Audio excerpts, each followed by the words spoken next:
Alright guys, what is up? Welcome back. Another episode here at BFL'S TV. So thank you guys for tuning in. I do appreciate it. You guys are awesome. Thank you to everyone who subscribed. Thank you to everyone who watched the videos. I appreciate you guys. So today's video, a little bit different scenery. I am here at little sport complex here near us, and I'm just kind of chilling here. Got a little bit of time here for a second before the games end up starting, so figured it's perfect time to make a video in a big old noisy, crowded setting. So hopefully you guys can hear me, but just wanted to make a video. Kind of going to keep it short and sweet. That's the plan. I hope hopefully you guys can hear me, one, and hopefully I can keep it short and sweet. But this is for the question I keep getting about why I'm not fishing the BFLs anymore. And one, I want to say thank you first and foremost to everyone who rock with me for the BFLs, people who kept up with how I did, and people who sent me screenshots of me weighing in fish, and people who checked on me before the tournament, and people that said good luck to me before the tournament, and people that called me before the tournament to be like, yo, I know you're gonna crush it today. You know what I'm saying? People that messaged me after the tournament to see how I did because they didn't see me come across the stage, or they did see me and they wanted to know how my day shook out. First of all, I want to thank everybody that did that. Y'all don't understand how important that was, or how much that meant to me to get a positive message from somebody who I may or may not even know, that just watched my videos and was like, I'm gonna root for this guy. I'm gonna root for him. I'm gonna cheer him on. I'm gonna want to see him do well in the tournaments. You know what I'm saying? Guys, that meant a lot to me, right? I don't think I can even express to you how much that meant a lot to me. So I want to say thank you to y'all. And I realize that's part of what's happening. That's why people keep asking. Hey, baby. Yes. B win? He win? Okay. Yeah, B win up. Okay. It's heavier. It's heavier? Okay, yeah. It is heavier. Guys, I realize that's what's happening, though. I realize that some people are, they kind of still want to see me do it because they want to see where it can shake out, where it can go. How far I can go. This, and this. Guys, trust and believe, I understand that. I totally understand that, guys. But here's the thing that I got to kind of get out there, and that's the reason why I'm making this video today, is that I think some of you, I don't quite know how to put that, but you guys do realize I already reached the top of the BFLs, right? You do realize that, right? The goal of jumping in the BFL is to win a BFL, right? If you're trying to do the regional and to qualify for the All-American and all that's fine, guys. But that may take your whole life. That may take a week. I know some of the best sticks in the world that have not made the All-American. The BFL to me is not the end-all be-all whether or not you're good at fishing. That is not it, right? That's not even the mark of whether you're good at fishing. It's literally a BFL. Anybody can fish the BFL. Any random Joe Schmo who has a boat and $250 plus a $95 membership fee, plus the boat and the gas and or the co-angler and the fee, whatever. Anyone who has the money can fish these tournaments, okay? So to me, a BFL is not the end-all be-all. This is not you're not Kevin Van Dam, right? Even if you win the All-American, you're still not Kevin Van Dam. It doesn't. If you reach the pinnacle of the BFLs, you are still just a guy who won a BFL, which is a crazy good accomplishment. But you have to understand, guys, I got there. I won the BFL. Literally, I won the BFL, dude. Guys, I won the BFL. I never had a goal of trying to be an Angler of the Year. I never had a goal of I did have a goal to try to get to the All-American, and I ran 2 divisions. I tried my best. I got to check out the deal, but I didn't get to the All-American. It is what it is. Right, but here, this is why I'm saying that. And I didn't mean to make it, I don't mean to make it seem like I'm not trying to minimize anything. I'm not trying to make anything sound bad. I'm not trying to do, all I'm saying is, guys, I think what we have to realize is that when you chase something like that, you already won. Now it turns from where it's fun, you go out there, you want to win, you want to have a good time. It turns into now it's if you ever see co-anglers get mad from the back of the boat, it's usually because they're sitting good in the points and they want to do well in the tournament. So they're no longer in it to have fun. They're no longer in it to learn. And I just want to have a good time. They're out of it for that, guys. They've got money in there. They want to do well. They want to win. They want to get to the All-American. They want to get in the top 6. They want to do that. But the drive to do that, guys, that's why a lot of these guys out here go broke. I'm just not going to be one of the ones that goes broke trying to go year after year after year. Because here's the thing. At the end of the day, it's not up to me. I'm a co-angler. It's not up to me. Whenever you hear these guys that win the tournament, it's never I got backbooted all day and I still won. Y'all don't hear that story, guys. That's not a story that comes up there. That is not a story that comes up. The story does not say I got backbooted all day and I won. I got backbooted for 3 straight days, but somehow I managed to pull out a win. That's not what it is. You get backbooted, the tournament's over. You lose. You might catch a fish or two, but you still lose, bro. You see what I'm saying? Like, so that's what it boils down to is, do I want to constantly chase this same thing over and over again? Do I constantly want to keep pulling up, fishing a body of water that I know how to fish, I know how to do well at, while some guy who's never even been to the river, never even been to Smith Mountain Lake, sits there and tries to figure it out, can't figure it out, won't listen to anything I'm saying. We pity-pat around all day. They tell me to make 2 casts because they see some fish on live scope that's a ghost. I don't catch those 2 fish. They've cleared their conscience of helping me, and now we're off. And at the end of the day, I don't want anyone to help me. I hate to say that to people when they say, hey man, Ty, I'm gonna try to make sure you have a good day. One, that's a lie. Don't ever believe that. Here's my pro tip to you co-anglers. If you get in a boat with a boater who says he wants you to have a good day, don't believe that. Just go for it and do what you need to do to be successful. Have a good day, be respectful, and go for your fish. Do not rely on someone else to say, hey, I want to make sure you have a good day, buddy. Guys, that's the biggest lie in bass fishing. Guys, I'm not even playing with you. That is because basically it takes you out of your mindset of being competitive. You think that someone's going to try and sort of maybe give you a couple more casts at something. It doesn't happen. You never check in and your day's completely ruined. So just if they say they're going to help you have a great day, go right into your plan, whatever it was you were going to do, and you make sure you have a good day. Or if you have a bad day, just know it was because you tried, not because some boater told you to make 3 casts at nothing and wasted your time. Don't even do that, right? Just go for it. Same thing if you get in a boat with a co-angler, he's like, dude, I just want you to have a great day and get out there. You better go for yours, because that co will be the first one to cast over your line. It works both ways. You see what I'm saying? So, but guys, yeah, that's just it, guys. I'm tired of relying I'm relying at the BFL level on whether or not I'm gonna have a good day based on, hey, what are you doing?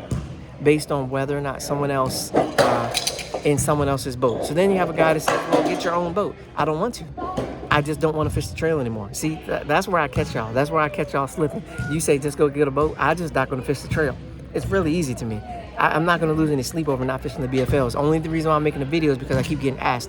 And I feel like there are some people who genuinely want to know. They want to know if something happened. They want to know if this or this. That's what they want to know. Guys, no individual incident contributed to whether or not I'm going to fish the BFLs or not. It basically was a combination of multiple things. There's distance. There's not controlling your own destiny. There's a ton of pros and cons to fishing the BFLs. There's constantly chasing something that is not even within your realm of control. You're relying on someone else. You have to rely on someone else to get there. That person may or may not be the nicest person. They may be a nice person. You never know. You're relying on someone else to help you achieve a goal, and I don't like that. So I like the idea of achieving my own goal, doing my own thing, putting my faith in God, trusting God, and I ride with what I ride or fall or rise with the decisions that I make. That's how I've always been. I'm one of the guys, like, guys, put it this way in perspective. I bought a house, right? Me and my wife bought a house, and we bought the house. We closed on the house, paid for everything good to go on the house. I never would tell anyone that I owned the house until I got the key, opened up the door, and walked inside. Even though the paperwork was done, all we're doing is waiting for them to finish building it. We had taken care of everything. It's all done. The house is mine. It's in our name. It's all done. I am that type of person that until I'm actually in it, it's mine. I go in it. I sit down. That's how I know it's mine. That's when I know the deal is done. But that's on me. Again, all the paperwork, all the stuff everybody else is, but all that's done. Again, it's just me. It's just a matter of, it's my brain. It's how my mindset works. I need to know that it's done. And kayak fishing, any type of other trail, whether I go be a boater and a boater and a BFL, I think some people are thinking I should go boater and BFL and try that. Like, guys, at the end of the day, what am I trying to prove to anyone? I want you guys to really think about that. What am I trying to prove to anyone? What do I have to prove to someone who's telling me what I should be doing, who ain't even did what I did so far? That's telling me what I should be doing when they're not even fishing tournaments. They're not even signing up for tournaments. Matter of fact, they're messaging me asking me how to sign up for a tournament. I've already won the tournament. They're asking me how to sign up and then telling me what I should be doing.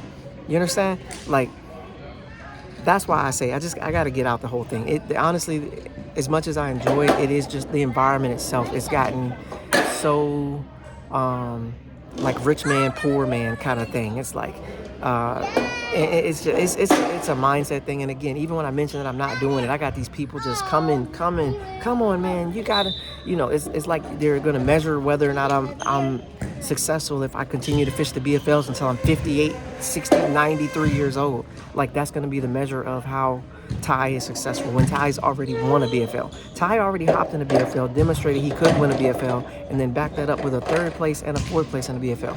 What does Ty have left to prove to anybody? Absolutely nothing. I have nothing left to prove. I can get a 2nd place and a 5th place to fill up my wall. What is that going to prove to nobody? You understand what I'm saying? That's not why I live my life, to try to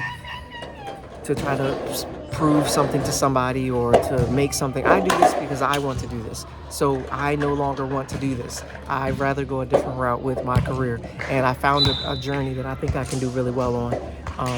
And that's what I want to do. So hopefully this video helps. I know I probably came off a little bit a little much, but guys, I just don't understand the obsession with the BFLs, man. Like, everybody's okay with dump trucking their money into a fire year after year after year after year, hoping to one time, man, I get that 1 5-pounder, and then everybody has stories. These guys are like $4,000 in the hole in expenses for a season, minimum $4,000 in the hole for expenses, and are already ready to sign up again for next season. I can't wait to go fish them again. Didn't get a top 10, didn't cash a check, didn't do nothing. But them dudes is so anxious to I gotta go for another one more round. I know because some of them I fish with, they fish like 80 tournaments and have 0 earnings. Why? At that point, you gotta ask yourself a question. Is there there's some measure of comprehension here? What are you doing? What are you, that's what I'm saying. Some people just have money to burn. They just have it. Guys, I ain't got it. If you want the root cause, I just ain't got it. I just ain't got money to keep burning and keep throwing and dump trucking into a fire, relying on someone else to make my decisions. It's different if I dump truck my money into a fire because I made a bad decision. It's different if I'm going to let someone else dump truck my money into a fire because they're making bad decisions on bodies of water that I know how to make good decisions in. That's what's frustrating to me. That's what ultimately made it to where I have to be like, I'm done. I cannot. Every time I put my boat in the water on Smith Mountain Lake, I've got to check. Every time I put my boat in the water on Smith Mountain Lake, I get a check. Every time I get in the back of someone else's boat on Smith Mountain Lake, I know what I need to be doing because I fish at the same time of year every year. I've spent more time on Smith Mountain Lake than I have spent on any other lake in the world. So when I get there, I know what to do. Why can't I get a check out of the back of someone's boat? Because I'm not trying to pitch where the co-anglers should, or hope and wishing pitching. I'm trying to pitch where the fish are at. I know where they're at. I know how them fish set up. It's frustrating to go down there year after year after year, and then this is what makes it worse. I get back to the boat ramp, and there's somebody that says, "Hey, my boater saw sight fish all day and just let me pitch at him." Hey, my boater, man, he saw a 6-pounder on the bed. He just turned the boat around and let me make a pitch at it. And then I get with some guy who's out fishing in the middle of the lake somewhere, hoping and wishing. And I'm over here hoping and wishing. That's what I'm doing. Or we're up on the bank and I can't get, guys, that's again, it just gets frustrating. It's overwhelmingly frustrating to me. Because I know that if I was in control of what I'm doing, I know that I know what I'm doing. I know sometimes I'm going to zero, sometimes I'm not going to do well. I get all that. That's normal part of fishing. Some of these guys, they have great plans. It just doesn't work out.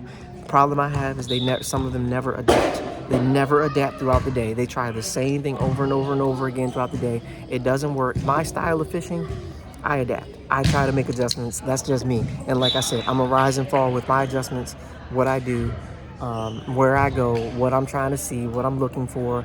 And like I said, if I fall, I fall. It's my money. I fell on my money. I'm not going to keep throwing my money. And I hate to keep being a broken record, but I'm not going to keep throwing my money away, waiting on someone else to figure it out. When I could have either figured it out or I could have went to work, guys. That's what it boils down to. Right now, I can just go to work. I can just clock in and get guaranteed money. I don't need to get hoping and wishing money out of the back of someone else's boat. I just clock in and get regular money. And a lot of people clock in and get regular money, then try to go get money on that way. I'm not that fortunate. I got to get my regular money. The hoping and wishing money, I can't keep doing that. I got 4 kids. I got one in college. And the college is $70,000 a year, guys. I'm not at the point in my life where I can just keep on pity-patting around, hoping, come on, one day. I can't keep doing that. Not to mention, I already got the one day. Like, people don't seem to understand that I already got the one day. It's like trying to win an NBA championship and you win an NBA championship. And then people are like, you should get another one. I already got the NBA championship. I was already the best angler on the water that day for everyone on that body of water. I already was the best. I got the trophy to prove it. I need to keep being the best over and over and over again. Again, it doesn't happen that way. And mainly reason why it doesn't happen that way is because it's not on me. It's not on me. Okay, I got a very good boater that time. I had a very good day. But the reality is, my boater told me when we got in the water that day, I told you guys, he said that he wasn't on fish. He wasn't on nothing. That day just worked out. And when it's your day, it's your day. I can't keep waiting for the when it's my day, guys. Right now, I need to determine whether that day is going to be my day. That day is going to be my day because I practice, because I'm prepared, and I show up and I'm ready to rock. That's what's going to make it my day. Not hoping someone else did the homework and me using their homework and figuring out a pattern within their pattern. It's going to be my day to figure out my day. That's what it is. So hopefully you guys enjoyed the video. Hopefully it makes sense. Thank you guys for tuning in as always. I appreciate you guys. Awesome. I will catch you guys on the next one. Peace, peace. I'm out.